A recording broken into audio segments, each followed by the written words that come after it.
They fired me by email, before I even made it back from burying my father. Name's Grant, 43 logistics planner.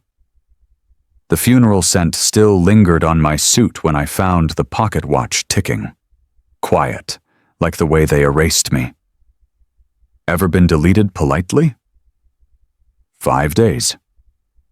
That's all I asked for. Not a sabbatical. Not a saboteur's vacation.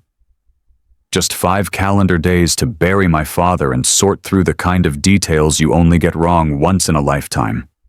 The kind where if you misplace a birth certificate or forget the pastor's name, the wrong person ends up eulogizing the man who taught you how to reverse into a parking spot, blindfolded. They approved it. I have the email. October 18th to 22nd, with a take the Monday if you need it. I took it. Monday arrived, and so did the auto-generated email, 7:03 a.m., beating me to my own desk. Your employment has been discontinued as of today.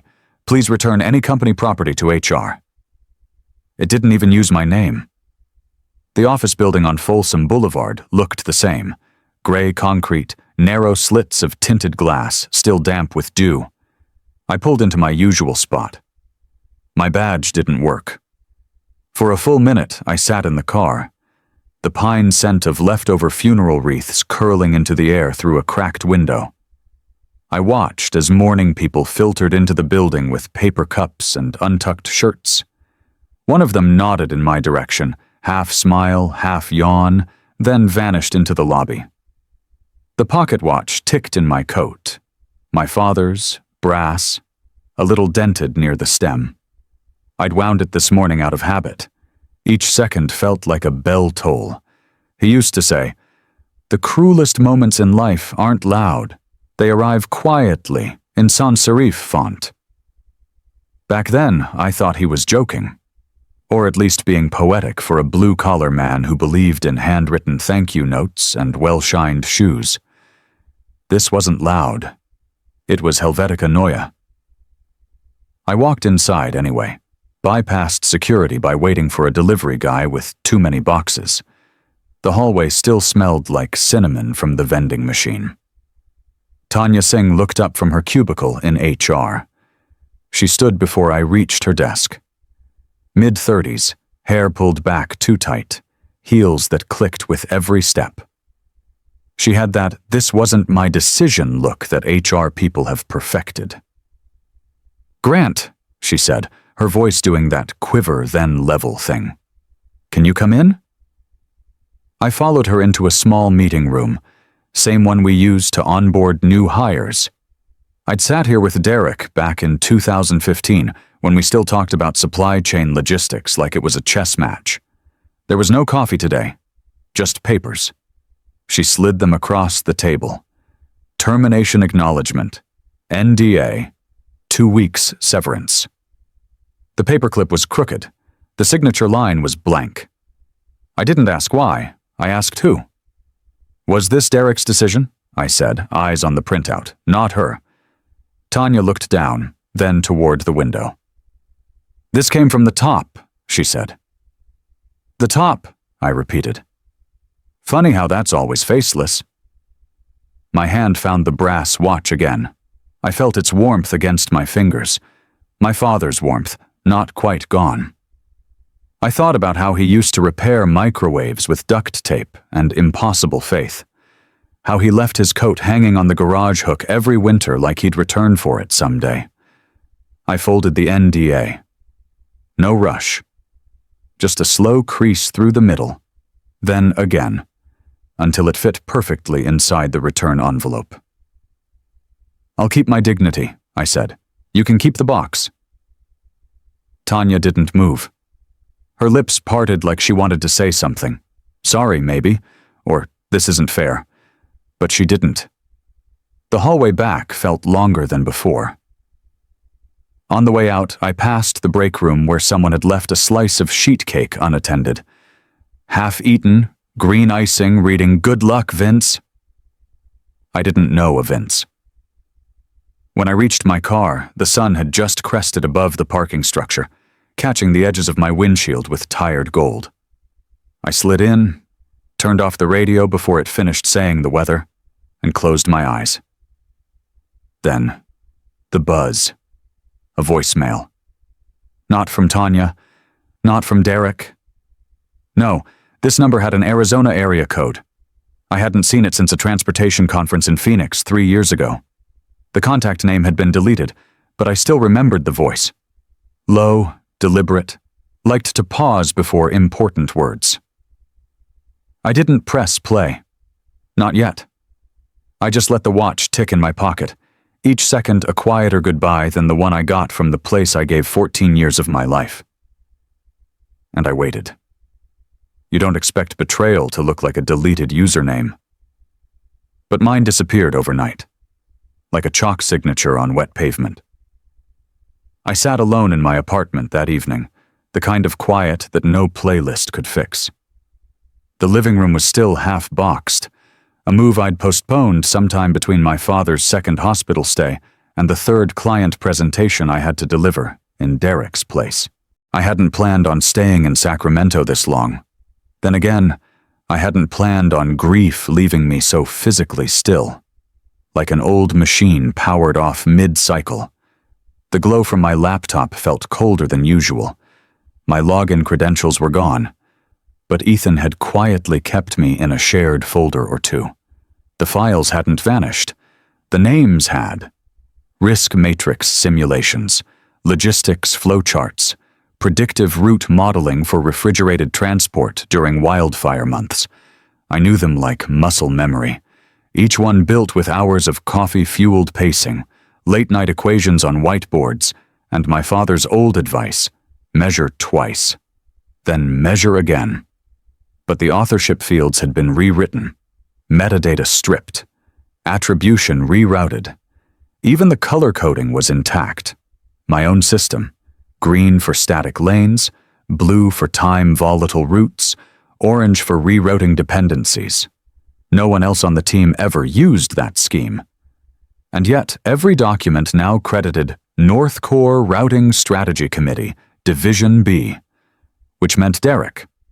I didn't shout, didn't slam anything, just sat there with my fingers on the trackpad, the soft ticking of the brass pocket watch on the side table, reminding me that time moved, whether I wanted it to or not. A message from Veronica popped up on my phone. Is this true? That was all she wrote. No emoji, no context. Just enough to confirm the rumors were circulating. I didn't reply. 10 minutes later, Ethan sent me a private message on Signal. I checked the creation logs.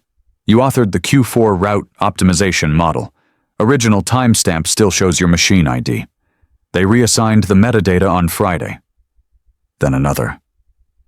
I shouldn't be sending you this. I stared at that second message longer than the first. Ethan's a good kid. New father, 2 cats, still signs emails with cheers. He wanted to do the right thing. He just didn't want it traced back to him. I copied everything onto a fresh USB drive. Named it North Core Legacy Version 3, Authenticated. As it transferred, I opened an unfamiliar folder at the bottom of the file tree. HR Memo Internal. I don't remember creating it. Probably wasn't supposed to find it either. Inside was a single document. Preliminary Termination Justification. Grant Keller.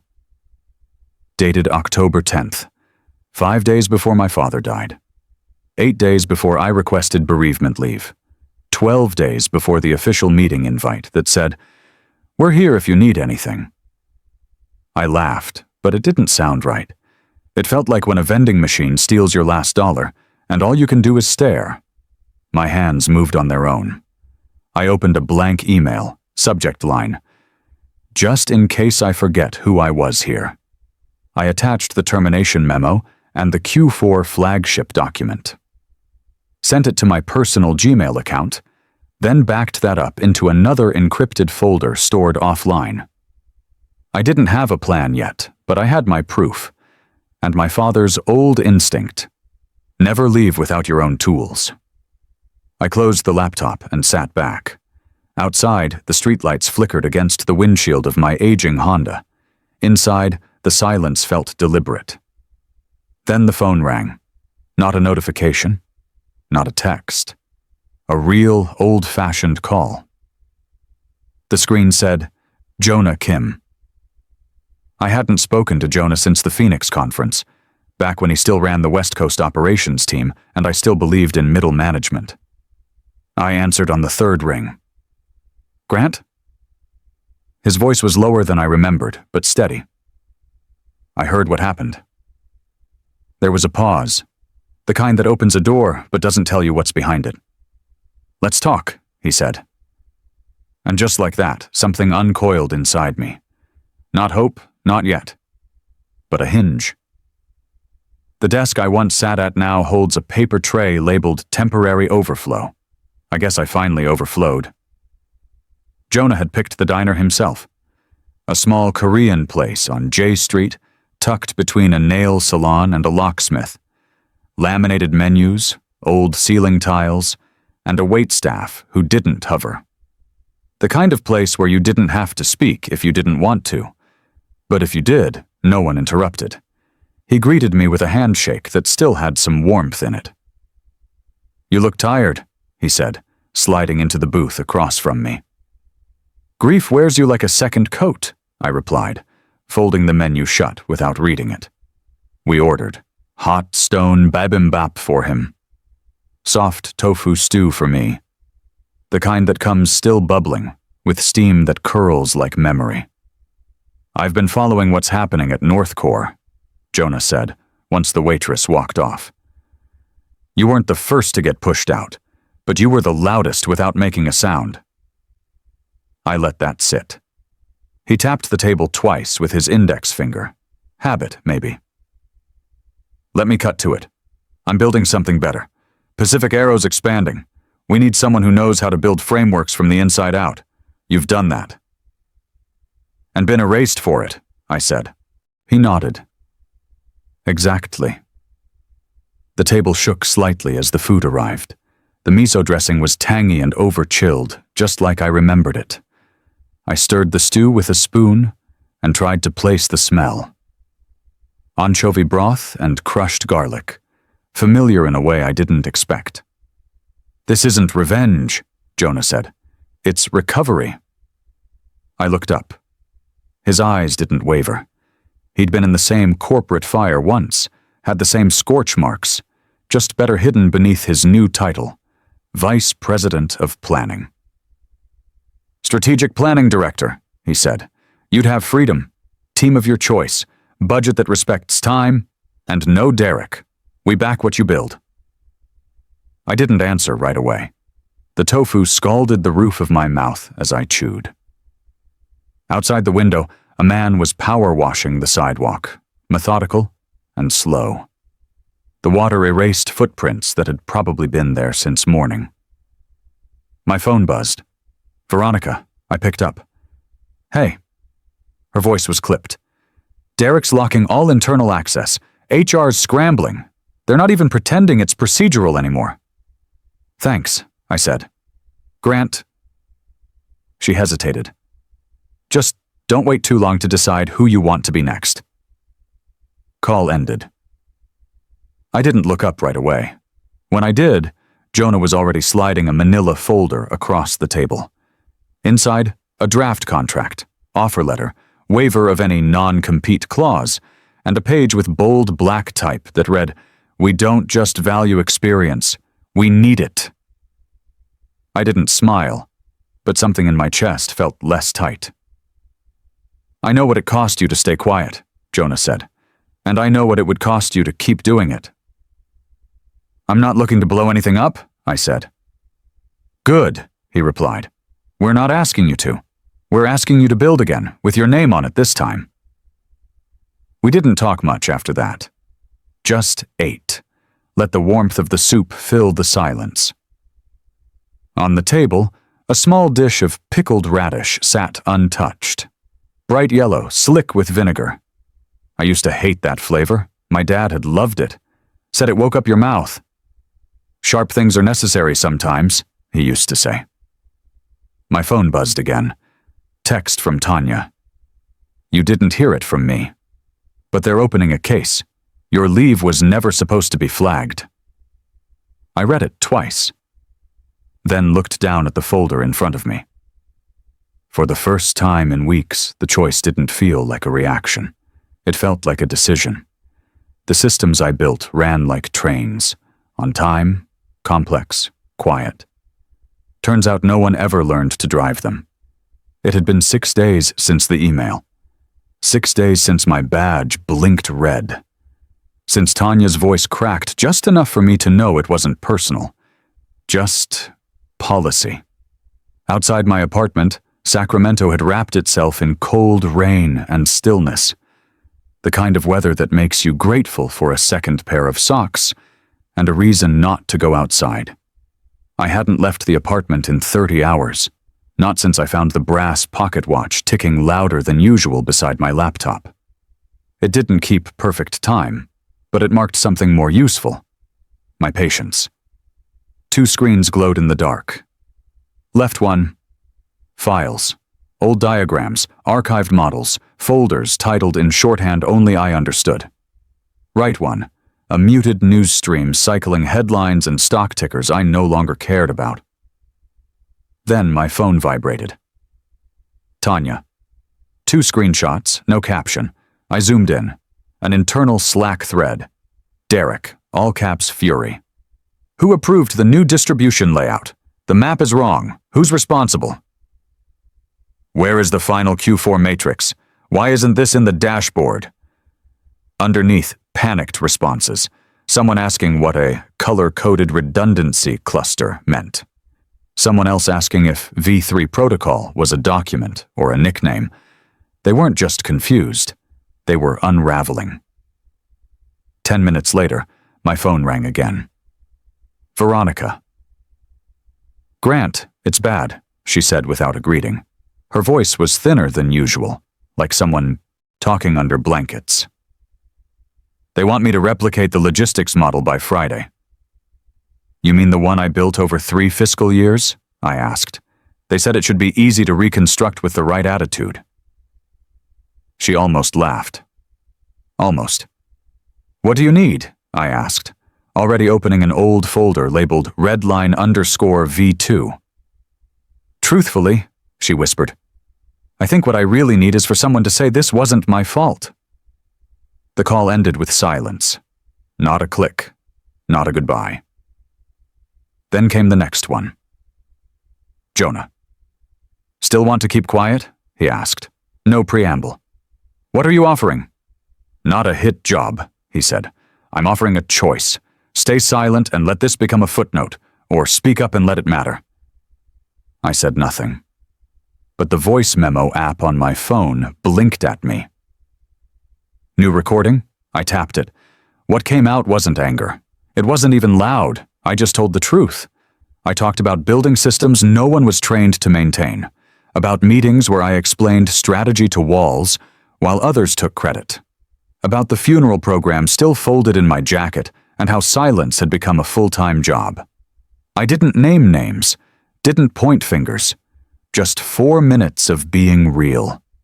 When I finished, I exported the file and typed the name Emma into my contacts. We'd met once, years ago, at a logistics conference in Spokane.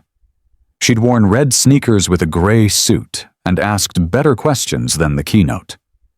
She hosted a podcast now, Exit Interviews, where people said what they never got to say while still employed. I attached the audio, added a short note. Anonymous.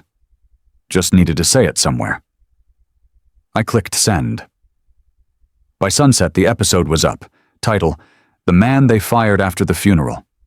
I didn't tell anyone, but someone found it. 40,000 plays by nightfall, and the comments? This happened to my mom.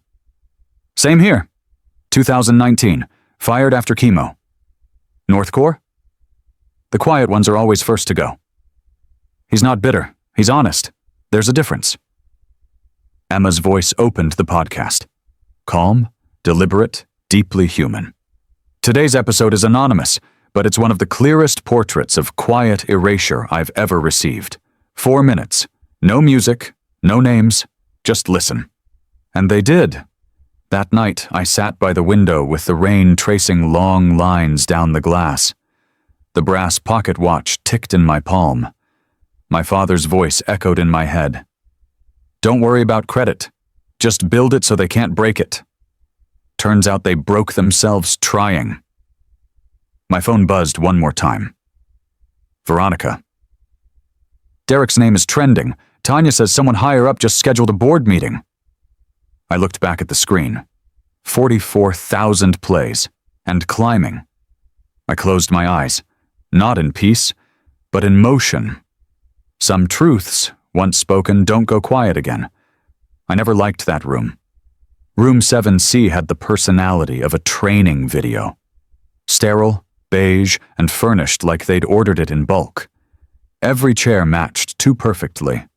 The walls held no art, just smudges where motivational posters used to be. I parked a little early. The rain hadn't let up since Monday, and the parking lot shimmered like an oil painting no one would buy. I took a few minutes to sit in the car, one hand on the wheel, the other on my father's pocket watch, ticking gently in my coat. In my lap sat a USB drive, clipped to a dull silver binder clip, unlabeled, but full of things no one could unsee. Inside, Tanya was already in the hallway. She didn't speak, just gave me a quiet nod. That was enough. Room 7C was exactly how I remembered it. 3 board members sat at one end of the table. Not Derek. He wouldn't show. He had become a ghost in his own company. In his place was Ms. Rutherford, legal counsel with a binder as thick as her patience was thin. Her gray blouse was wrinkleless, her pen already uncapped. No one offered coffee, not even water.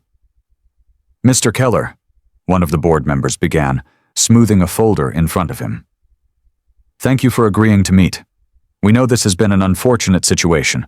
Our goal today is to clarify the sequence of events and discuss an appropriate resolution. I nodded. Not out of agreement, but out of habit. I knew how these conversations worked. This was a performance review for a role I no longer held.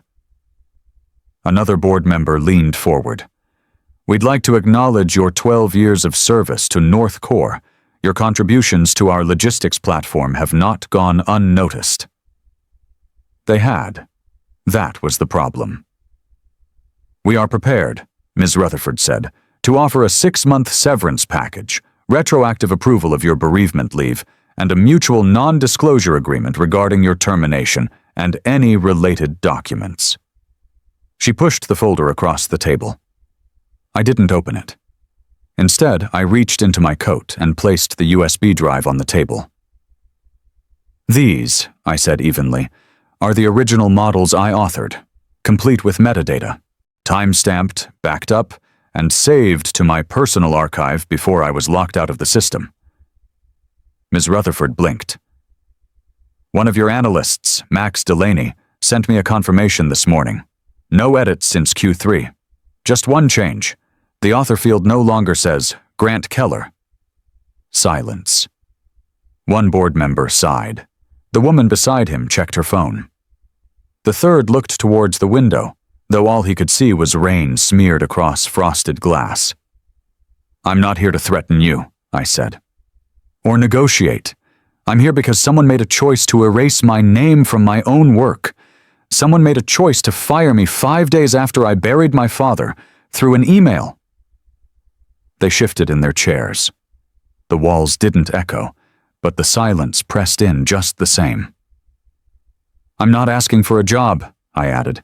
I already have one waiting. I'm not asking for an apology. That costs you nothing. Ms. Rutherford cleared her throat. Then, what do you want? I stood slowly, adjusting my coat as the brass watch shifted against my chest. I wanted to bury my father in peace, and I wanted to come back to a job I gave 12 years to. You took both. I left the USB on the table, didn't look back. The hallway was quiet again. Tanya was gone. A janitor hummed faintly around the corner, pushing a mop along tile that looked too clean to walk on. As I stepped outside, the rain had slowed to a whisper. My phone buzzed. Tanya. Derek placed on leave. Pacific Aero just posted your story. Clients are moving. I stopped at the edge of the parking lot and looked up. The building behind me stood tall but tired, its windows reflecting only gray. I didn't feel victorious, but I did feel real. I used to check the time to stay on schedule. Now I check it to remind myself that I still get to decide what time means. It was the final Tuesday of the year. Sunlight spilled across the carpeted floor of Pacific Aero's planning suite. Wide beams of amber threading between the tall windows, casting lines over my desk like a quiet kind of music. For once, the corner they'd given me had a real view, just glass and sky, not a wall, not a cubicle divider. The brass pocket watch sat beside my keyboard, still ticking. Some days I caught myself checking it without realizing, like a muscle memory tied to trains I no longer needed to catch. Other times, I opened it with intention. The engraving inside was simple, weathered by my thumb. Build quietly. End loudly. Dad never liked speeches, but he believed in punctuation, clean ones, sharp ones. I sipped coffee, black, decent, not whatever flavored blend HR used to stock in the upstairs lounge at North Core. The mug said "Plan with Purpose" in raised blue font, a company perk I'd actually kept. The office murmured around me. Laughter broke out near the printers. Someone was explaining a model in Spanish at the other end of the room. It didn't sound like hustle. It sounded like people trying. Jonah stopped by just before lunch. "Got 5 minutes? For you, I've got 7. He pulled over a chair, nodding at the small fern I'd planted near the window. "Green's coming back in, huh?" I shrugged. "Grows if you leave it alone." He handed me a fresh printout, our Q1 initiative. "I want you to consider taking point on mentoring the regional leads. Nothing formal, just help them build what you built." I studied the page. Clear goals, flexible timelines, real room to think. "You know I'm not in a hurry," I said. "That's why I'm asking you." I tapped the bottom corner of the page. "Let's keep building, one layer at a time." He smiled, stood, and left me with my view and my silence. At 2:15, a junior analyst named Miguel slid a note onto my desk. No subject line, no sticky tab. Just plain paper, slightly wrinkled, folded like someone had practiced a few times before handing it off. "Thanks for showing us how to lead without yelling. I stayed because of that." I read it twice, then tucked it inside the front flap of my notebook. Not every piece of recognition had to be loud. At 3:42 p.m., Veronica arrived. She stepped in with a smirk and a purpose. "So this is where you hide." "Office with a view," I replied. She raised an eyebrow. "You owe me better lighting if I'm coming here full-time." Her interview had gone well. I already knew that. Jonah had texted me the moment she stepped out. But hearing it from her made it real. "Did you mean what you said last year?" she asked. "About people not needing permission to do the right thing?" "I meant it more now than I did then." She nodded, leaned against the frame of my doorway, and scanned the room. "You really left the place better than you found it." "I'm trying." Before she left, she pointed to the watch. "Still ticking?" I opened it. It was. At 4:51 p.m., an email from Emma lit up my screen. Subject: 250,000. "Hey Grant, the episode passed 250,000 listens this morning.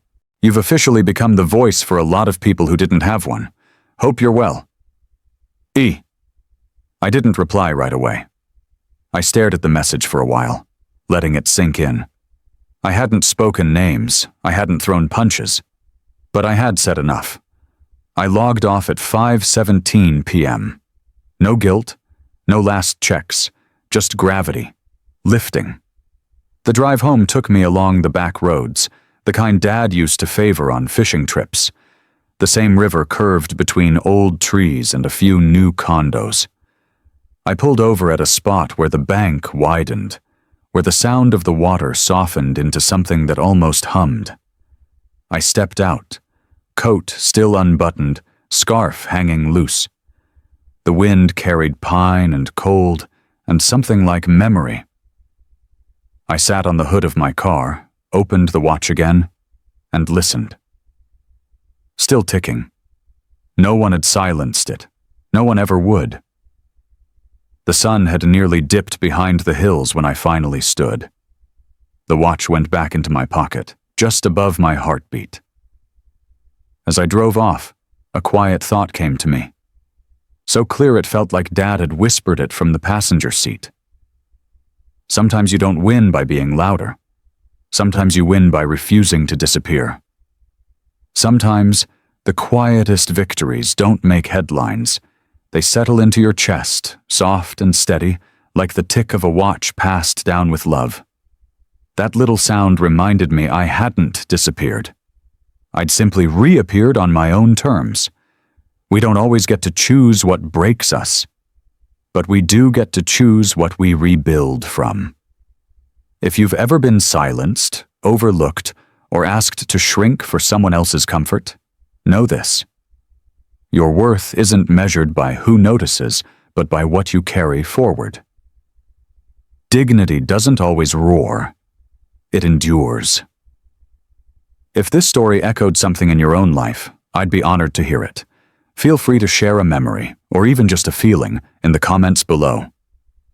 Let's keep these conversations going, for the ones who stayed quiet too long.